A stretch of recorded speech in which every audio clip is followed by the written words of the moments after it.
Mazināt finansējumu neatliekamai medicīniskai palīdzībai. Ārsti un medmāsas gaida no valsts naudu, pretējā gadījumā cietīs pacientu aprūpe. No protesta pārņemtās Ogres nulli atgriezās Gunts Meisters.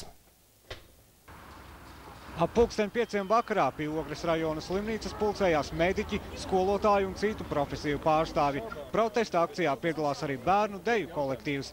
Mediķiem rokās plakāti, Latvijas karodziņi. Neviens valdības ministrs uz Ogri tā arī neatbrauca.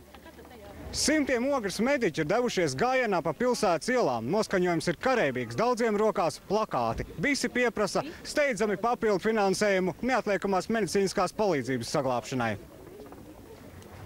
Daudzās mazajās slimnīcās neatliekamajai palīdzībai atvēlētais finansējums iztērēts jau pirmajā pusgadā.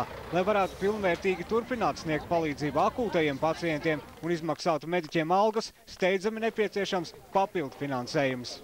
Pēc maza brītiņa mēs vairs slimniekus nevarētu uzņemt mūsu slimnīcā. Protams, ka vajag papildus finansējumu vairāk, nerunājot pat par algām, bet lai adekvāti strādātu un iegādātos visu un tā tālāk. Medicīna nolikt tādā stāvoklī, ka pat jāiet uz ielām. Un tas nozīmē, ka kaut kas nav ritīgi. Ja nav mediķi apmierināti un nav arī pacienti apmierināti, tad laikam tā sistēma nav ritīga.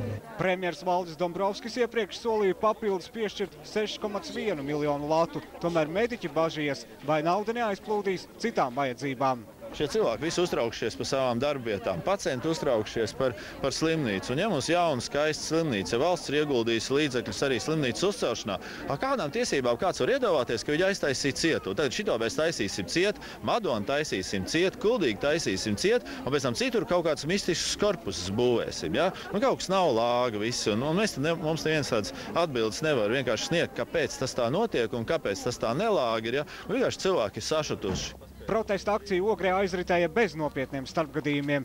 Drīz līdzīgi protesti gaidāmi arī citās Latvijas pilsētās. Guntis Meisters, Andrejs Skangals, TV3 ziņas.